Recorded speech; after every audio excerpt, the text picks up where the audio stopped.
Hi friends, welcome to Relax Recipes. நம்மள நிறைய பேருக்கு உளுந்தோட பெனிஃபிட் பற்றி நல்லா தெரியும். அதுவும் குறிப்பாக இந்த கருப்பு உளுந்து பெண்களுக்கு குழந்தைங்களுக்கு ரொம்ப ரொம்ப நல்லது. நம்ம உளுந்தஞ்சோறு செஞ்சு கொடுக்கலாம், உளுந்த கஞ்சி, உளுந்தம்பால், இன்னும் உளுந்த களி எல்லாம் செஞ்சு கொடுப்போம். இன்றைக்கி நம்ம பார்க்க போகிற ரெசிபி பார்த்திங்கன்னா உளுந்தம்பால் உளுந்தங்கஞ்சி செய்கிறதுக்கான ரெடி மிக்ஸ் எப்படி தயார் பண்ணுறதுன்னு தான் பார்க்க போகிறோம். யூஸ்வலாக உளுந்தப்பால் உளுந்த கஞ்சி தயார் பண்ணையில் பார்த்தீங்கன்னா டைம் அதிகமாக எடுத்துக்கும். அதனாலேயே நம்ம அடிக்கடி செஞ்சு கொடுக்க மாட்டோம். இந்த மாதிரி ரெடி மிக்ஸ் பண்ணி வச்சுக்கிட்டிங்கன்னா சட்டுன்னு 5 நிமிஷத்தில் உளுந்தப்பாலோ உளுந்த கஞ்சியோ ரெடி பண்ணிடலாம். இன்றைக்கி நம்ம இனிப்பு சேர்த்து செய்கிற உளுந்தப்பாலும் பார்க்கலாம். இல்லை இனிப்பு வேண்டாம்னு நினைக்கிறவங்க எப்படி தயார் பண்ணி வச்சுக்கலாம் அதையும் நம்ம பார்க்க போகிறோம்.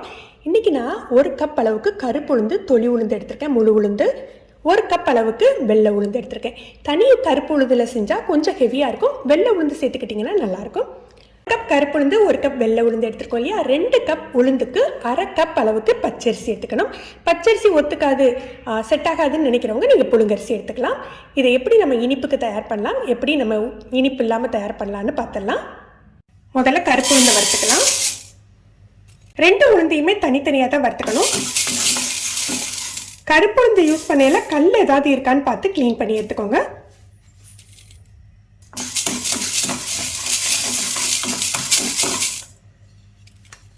ஃப்ளேம் நல்ல லோவாக இருக்கட்டும், ஏன்னா சீக்கிரமாக கருத்து போயிடும். கருத்துட்டுன்னா உங்களுக்கு கஞ்சி கசப்பு கொடுத்துடும்.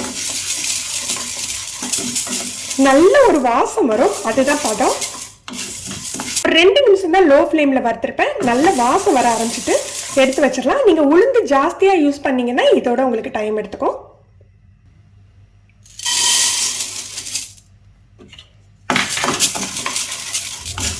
வெள்ளை உளுந்து ஒரு 4 நிமிஷம் வறுபட்டிருக்கும். நல்ல வாசம் வந்துட்டு எடுத்து வச்சிடலாம்.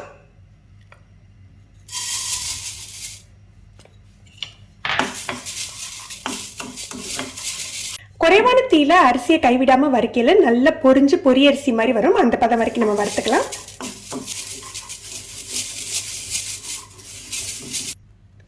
அரிசி நல்லா பொரிஞ்சிட்டு நம்ம எடுத்து வச்சிடலாம். எல்லாத்தையும் வறுத்து எடுத்தாச்சு. இதோட ஒரு 5 அல்லது 6 ஏலக்காய் சேர்த்துக்கலாம். ஒரு 1/4 டீஸ்பூன் சுக்கு பொடி. நீங்கள் இனிப்பு கஞ்சியாக எடுத்துக்க போகிறதில்ல அப்படின்னா ஏலக்காய் போடாமல் திரிச்சு எடுத்துக்கோங்க. மொத்தமாக நிறைய குவான்டிட்டி திரிச்சுக்க போகிறீங்கன்னா மிஷினில் கொடுத்து திரிச்சு எடுத்துக்கலாம். அதை சலிக்க வேண்டியதில்லை. கொஞ்சமாக மிக்சியில் திரிச்சு எடுத்துக்கிறீங்கன்னா கண்டிப்பாக சலிச்சு எடுத்துக்கோங்க. இது நல்லா ஆறிட்டு நம்ம திரிச்சு எடுத்துகிட்டு வந்துடலாம். நம்ம உளுந்த கஞ்சி உளுந்த பால் மிக்ஸ் ரெடி ஆயிடுச்சு. இதை வச்சு நம்ம எப்படி உளுந்த பால் பண்ணலான்னு பார்க்கலாம். 1 கப் அளவுக்கு தண்ணி எடுத்துருக்கேன். இதில் 1 டேபிள் ஸ்பூன் சேர்த்துக்கலாம். நான் இன்றைக்கி உளுந்த பால் தான் பண்ண போகிறேன், அதனால் கொஞ்சம் கம்மியாக தான் பொடி சேர்த்துக்கிறேன். நீங்கள் கஞ்சி மாதிரி கட்டியாக காய்ச்ச போகிறீங்கன்னா 2 டேபிள் ஸ்பூன் அளவுக்கு சேர்த்துக்கோங்க. இதை கட்டி இல்லாமல் மிக்ஸ் பண்ணி விட்டுக்கலாம். இதை நம்ம லோ ஃப்ளேமில் வச்சு காய்ச்சிக்கலாம். ஆல்ரெடி வறுத்த மாவு அப்படிங்கிறதுனால உங்களுக்கு சீக்கிரமே ரெடி ஆகிடும்.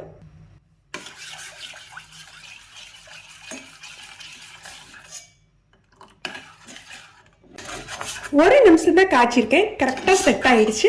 நீங்கள் நிறைய குவான்டிட்டி பண்ணுறதா இருந்தால் கூட உங்களுக்கு 3 நிமிஷத்துலேருந்து 5 நிமிஷத்துக்குள்ளே உங்களுக்கு ரெடி ஆகிடும். இப்போ நம்ம இனிப்பு சேர்க்க போகிறோம். இனிப்பு செய்ய போகிறீங்க அப்படின்னு சொன்னீங்கன்னா இதோட பால் அல்லது தேங்காய் பால் சேர்த்துக்கலாம், நம்மளுடைய விருப்பம் தான்.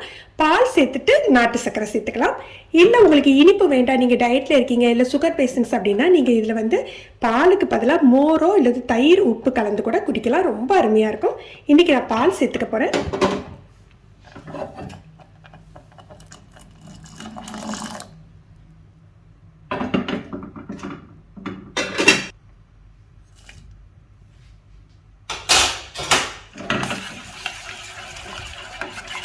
இது காய்ச்சின பால் தான், அதனால ரொம்ப நேரம் கொதிக்க விட வேண்டியதில்லை.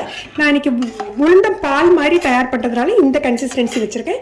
நீங்கள் கஞ்சி மாதிரி வேணும்னா நீங்கள் 1 ஸ்பூன் பவுடர் எக்ஸ்ட்ரா சேர்த்துக்கணும். மோர் சேர்க்கையில் நீங்கள் கொதிக்க விட வேண்டியதில்லை. பாலுங்கிறதுனால ஒரு 10 செகண்ட் மட்டும் கொதிக்க விட்டுக்கலாம். நம்மளோட உளுந்த பால் தயாராகிடுச்சு. ஃப்ரெண்ட்ஸ், நீங்களும் இந்த மிக்ஸ் ரெடி பண்ணி பாருங்கள். உங்களுக்கு ரொம்பவே யூஸ்ஃபுல்லாக இருக்கும். எப்படி இருந்ததுன்னு சொல்லிட்டு மறக்காமல் கமெண்ட் பண்ணுங்கள். இந்த வீடியோ உங்களுக்கு பிடிச்சிருந்ததுன்னா லைக் பண்ணி ஷேர் பண்ணுங்கள். நீங்கள் நம்ம சேனலுக்கு புதுசு இன்றைக்கி தான் ரிலாக்ஸ் ரெசிபிஸ் பார்க்குறீங்கன்னா சப்ஸ்கிரைப் பண்ணி கீழே உள்ள பெல் பட்டனில் ஆல் செலக்ட் பண்ணி வச்சுக்கிட்டிங்கன்னா நம்ம சேனலில் வீடியோக்கள் போட்ட உடனே உங்களுக்கு நோட்டிஃபிகேஷன் கிடைக்கும். தேங்க்யூ.